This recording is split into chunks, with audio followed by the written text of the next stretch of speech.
صلی اللہ رسول الکریم اما بعد. میرے بھائی اور دوستو، ساری دنیا کامیابی کی طرف بھاگ رہی ہے.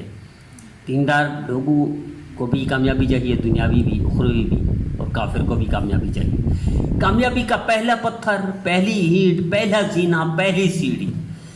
ساری دنیا کے جتنے کامیاب لوگ ہیں، دنیاوی اعتبار سے، عصری اعتبار سے، دینی اعتبار سے، دنیا اور آخرت کے اعتبار سے جو کامیاب لوگ ہیں، ان سب میں ایک قدر مشترک ہے. ان سب میں ایک عادت مشترک ہے. وہ کیا ہے؟ وہ والدین کے فرما بردار ہوتے ہیں اور خدمت گار ہوتے ہیں. یہ خدمت گزاری ان کی، اللہ ان کو دنیا میں عروج عطا فرماتا ہے، اللہ ان کو آخرت میں بھی سردار بنا دیتا ہے. آپ تجربہ کر کے دیکھ لیں، ساری دنیا کے، چاہے کافر ہوں، ہندو ہوں، یہودی ہوں، بدھ مت ہوں، مسلمان ہوں، دنیاوی اعتبار سے بڑے عہدے پر کوئی پہنچا ہے، اخروی اعتبار سے بڑا عالم، بڑا شیخ، بڑا ولی بنا ہے، تو راستہ ان سب میں قدر ایک مشترک ہے. دونوں لوگوں میں، دونوں قسم کے لوگوں میں، کہ والدین کے فرما بردار تھے. مجھے دنیا میں کوئی ایک شخص نہیں دکھا سکتے جو ٹاپ پر پہنچا ہو، شہرت کی، بلندیوں کی، عزت کی، عہدے کی، کسی بھی زاویے سے ٹاپ پر پہنچا ہو، والدین کی نافرمانی کر کے پہنچا، مجھے نہیں دکھا سکتے. چھوٹی کامیابی، بڑی کامیابی، اس کے مقابلے میں چھوٹی ذلت اور بڑی ذلت، اور چھوٹی غربت اور بدترین غربت وہی ہے جو والدین کا نافرمان ہے یا والدین کا خیال نہیں کرتا. آپ کو ایک مثال دیتا ہوں، یہاں کراچی کی، چونکہ کراچی میں رہتے ہیں ہم. کراچی میں کلفٹن کے قریب 2 ہوٹل ہیں. وہاں ایک بیان تھا میرا، بیان کے بعد ایک ساتھی نے کہا یہاں ایک اچھی کڑھائی بنتی ہے اور آپ کو کھلاتے ہیں. میں نے کہا یار مجھے جانے دیں، رخصت کر دیں، مجھے دیر ہو رہی ہے تو مجھے جانا ہے. انہوں نے نہیں، آپ کو ہم کھلائیں. وہاں لے گئے ہم، تقریباً 15 سے 20 منٹ انتظار کرنا پڑ گیا کہ ٹیبل کوئی خالی نہیں تھے. ایسا انتظار کرنا پڑ گیا. اچھا، 2 ہوٹل ایک ساتھ اٹیچ ہیں، ایک جیسی ڈشیں ہیں، ایک جیسے اس میں فرنیچر ہے، ایک جیسا ماحول ہے، اور ایک کے پاس رشے کے لوگ انتظار کرتے ہیں، دوسرا مکھیاں مار رہا ہوتا ہے، انتظار کر رہا ہوتا ہے گاہک. میری عادت ہے چونکہ جستجو کرنے کی، تحقیق کرنے کی، تو پیچھے پڑا کہ وجہ کیا ہے. بعد میں پتہ چلا یہ دونوں بھائی ہیں اور دونوں لاہور کے ہیں، کراچی میں کاروبار کرتے ہیں. ایک جس کے بعد رشے لوگ انتظار کھڑے ہوتے ہیں، والدین اس کے ساتھ ہیں، والدین کی خدمت کرتا ہے زیادہ، بچوں کی خدمت سے زیادہ.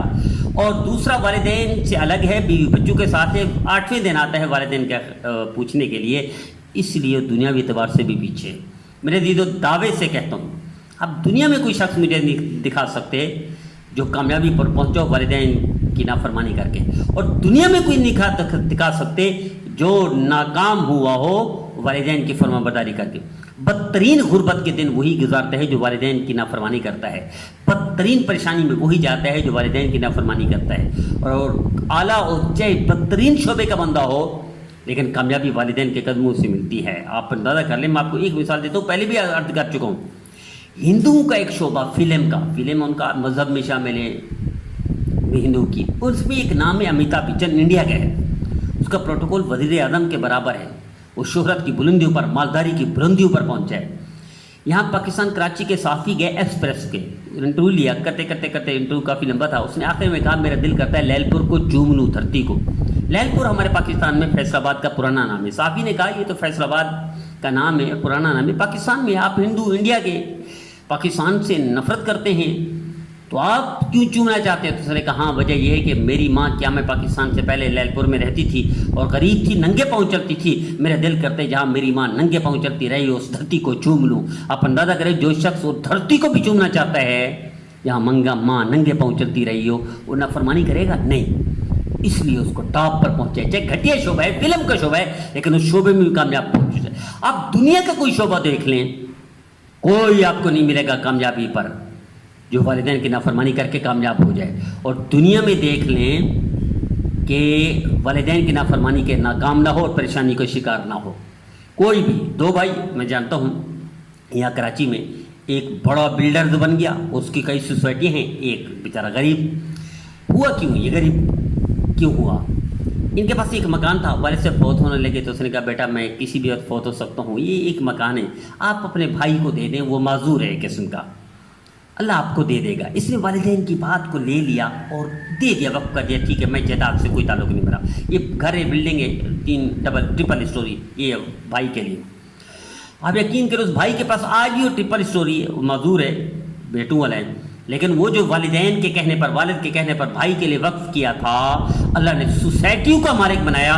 بحریہ ٹاؤن کے بعد سب سے زیادہ سوسائٹیوں کا مالک کراچی میں وہی ہے کہ ہزاروں مکان، پلاٹ اور سوسائٹیاں اس بندے کی جس نے والد کے کہنے پر چھوڑ دیا تھا۔